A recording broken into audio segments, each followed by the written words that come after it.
English Pedagogy, Chapter Wise Practice Set, Learning and Acquisition.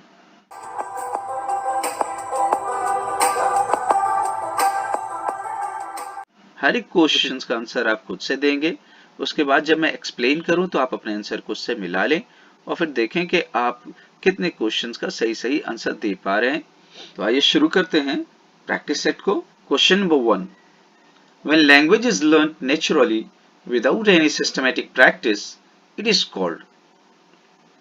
जब language को naturally सीखा जाता है बगैर किसी सिस्टमेटिक प्रैक्टिस के तो उसे क्या कहते हैं? उसे यहाँ पे ऑप्शन है एडेप्टेशन, एक्विजिशन, लर्निंग, ड्रिलिंग और सही आंसर होगा एक्विजिशन।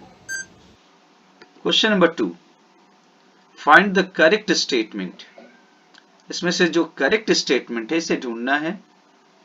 ऑप्शन है ऑप्शन ए, language acquisition happens through formal teaching, कि लैंग्वेज जो एक्विजिशन है वो फॉर्मल टीचिंग के जरिया होता है। बी ऑप्शन है, language acquisition is a conscious process. इसमें यह कहा जा रहा है कि लैंग्वेज एक्विजिशन जो है वो कॉन्शियस, सूझबूझ वाला एक प्रोसेस है। ऑप्शन सी में language acquisition is an artificial process.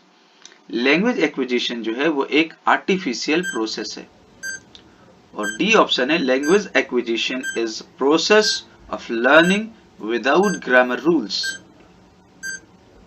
और इसमें जो करेक्ट आंसर होगा वो है option D, language acquisition formally नहीं होता बल्कि इनफॉर्मल होता है, खुद ब खुद सीखते हैं। Language acquisition is a conscious process, बिल्कुल नहीं, ये लैंग्वेज एक्विजिशन कॉन्शियस प्रोसेस नहीं होता बल्कि ये सब कॉन्शियस प्रोसेस होता है। और language acquisition is an artificial process, ये आर्टिफिशियल प्रोसेस नहीं बल्कि ये नेचुरल प्रोसेस होता है। Question number 3, a student named Ripon learns for the exam and forgets after exam. When there is another exam, he again learns and forgets. Here he follows. देखिए एक student है जिसका नाम रिपन है, जो exam आता है वो पढ़ता है, याद करता है, फिर उसके बाद भूल जाता है। फिर जब एग्जाम आता है फिर वो पढ़ता है, फिर भूल जाता है। यहाँ पे वो किस तरह का लर्निंग को फॉलो करता है? Option A, active learning. Option B, self learning. Option C, meaningful learning. Option D, rote learning. और करेक्ट आंसर है rote learning. Question number 4, LAD, language acquisition theory is also called. Option है modern grammar, universal grammar, situational grammar या traditional grammar. और इसका correct answer होगा universal grammar, option B. Question number 5, which of the following is an essential one for children to learn? Option A, good materials. Option B, motivation. Option C, proficient language teacher. Option D, none of the above. और जो correct answer होगा option B. Question number 6, which of the following is a characteristic for meaningful learning? Option A में है student should use rote learning, के student को rote learning करनी चाहिए meaningful learning के लिए। बी में कहा student should seek their teacher for more understanding, उस स्टूडेंट को अपने टीचर की मदद लेनी चाहिए ज्यादा अच्छे अंडरस्टैंडिंग के लिए। ऑप्शन सी है student should learn separately, student को अलग थलग पढ़ना चाहिए, सीखना चाहिए। और ऑप्शन डी है students need not to apply what they learn, student को जरूरत नहीं कि वो अप्लाई करे जो वो सीखे। तो इसमें जो मीनिंगफुल लर्निंग का जो खासियत है वो है option B, student should seek their teacher for more understanding. Question number 7, children learn list of words without understanding the meaning of it is called dash learning. ये बताना है आपको। ऑप्शन ए में है एक्टिव लर्निंग, कैसे active learning कहा जाता है। ऑप्शन बी सेल्फ लर्निंग, कैसे सेल्फ लर्निंग कहते हैं। ऑप्शन सी मीनिंगफुल लर्निंग, कैसे मीनिंगफुल लर्निंग कहा जाएगा। या इसे रॉट लर्निंग कहेंगे। और सही जवाब है ये है rote learning, option D. Question number 8, find the wrong statement. Option A, our brain is design to do rote learning. Option B में है meaningful learning is useful to solve problems. और ऑप्शन सी में है rote learning is useful to recall और remember our language. और D में जो है option rote learning is not useful for acquiring the problem solving skills. और जो रॉन्ग स्टेटमेंट है वो है option A, our brain is designed to do rote learning.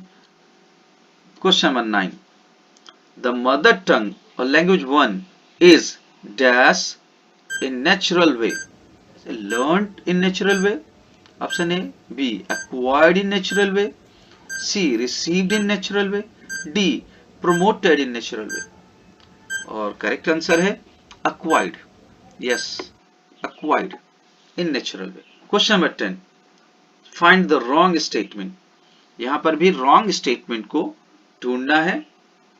Option A में है language learning through formal teaching. B option में है language learning is a conscious process. और ऑप्शन सी में है language acquisition is learned without grammar rules. और option D है language acquisition is an artificial process. और इसमें जो करेक्ट आंसर है वो है option D, language acquisition is an artificial process. Language का एक्विजिशन एक नेचुरल प्रोसेस है, आर्टिफिशियल नहीं। Question number 11, which of the following is not a principle for active learning. नीचे दिए हुए उसूलों में से कौन सा उसूल जो है वो एक्टिव लर्निंग का उसूल नहीं है। Number 1, principle of learning and doing. Option B, principle of meaningful learning. Option C, principle of learning for information gathering. Option D, principle of collaborative learning.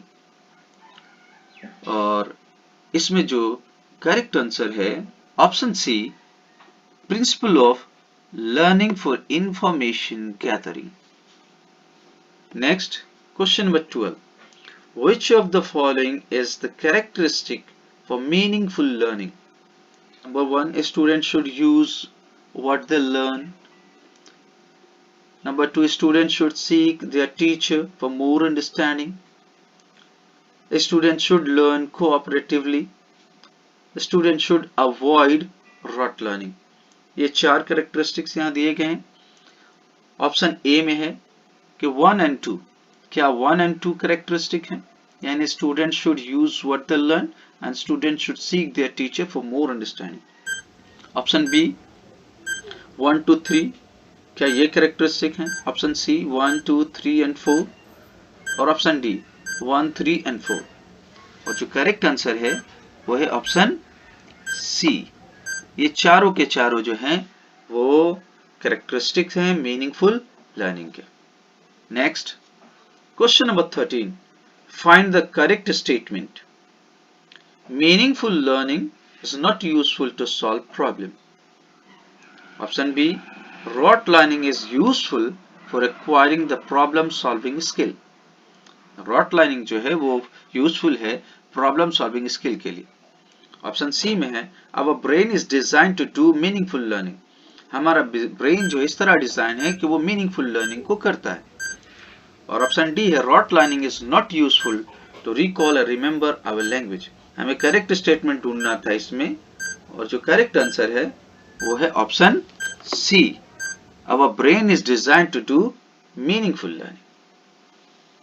Next, question number 14, LAD language acquisition theory is conveyed by nativist theory, behaviorist theory, innatist theory, interactionist theory। इसमें से आपको option चुनने हैं, कौन सा correct answer होगा।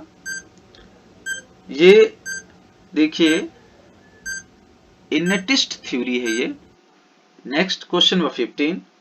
What is the cause of failure in learning a second language?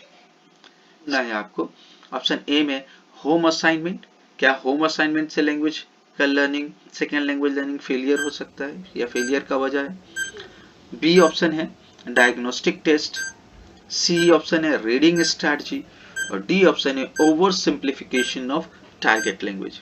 और correct answer है over simplification of target language, option D. Next, question number 16. The teacher observed that Pooja could not write a paragraph on her own, even after brainstorming the topic. However, she was able to write it under adult or peer guidance. This guidance is called, यानी teacher ने observe किया कि पूजा जो है नहीं लिख सक रही है पैराग्राफ को खुद से, जबकि उसको ब्रेनस्टॉर्मिंग किया गया, इस टॉपिक पे बहुत सारी बातें बताई गई। However, she was able to write, लेकिन वो लिख सक रही है अडल्ट और पीयर गाइडेंस, किसी अडल्ट या पीयर साथियों के गाइडेंस से वो लिख पा रही है। दिस गाइडेंस इज कॉल्ड, इस गाइडेंस को कहते हैं, क्या कहते हैं? ऑप्शन है socialisation, scaffolding, option C team teaching और ऑप्शन डी काउंसलिंग। और जो करेक्ट आंसर है वो है option B scaffolding. Question number 17. The term comprehensible input is associated with, यहां पे ऑप्शन है ए James Asher, B Lev Vygotsky, C Noam Chomsky, D Stephen Krashen. और करेक्ट आंसर है option D Stephen Krashen. Next, question number 18. Iconic mode of learning is based on the system of using option A different types of graphs, option B symbols, option C images and diagrams, option D a variety of activities. Correct answer is option C images and diagrams. The method emerged as a reaction of the various demerits of the grammar translation method is, यानी grammar translation method के मुखालिफ में, उसके reaction में जो method आए उस method को बताना है, कौन सा मेथड सामने आया। ऑप्शन ए है play and learn method, option B है डायरेक्ट मेथड, ऑप्शन सी है सेंटेंस मेथड और ऑप्शन डी है बाइलिंगुअल मेथड। और जो करेक्ट आंसर है वो है option B direct method. Next, question number 20. Learning to speak in second language does not involve A. Option A its pronunciation, option B culturally bound speaking events, option C theoretical knowledge of language, option D second language grammatical knowledge. तो और इसमें जो correct answer है वो है option B culturally bound speaking events. Question number 21. Which one of the following is the most important prerequisite for language learning?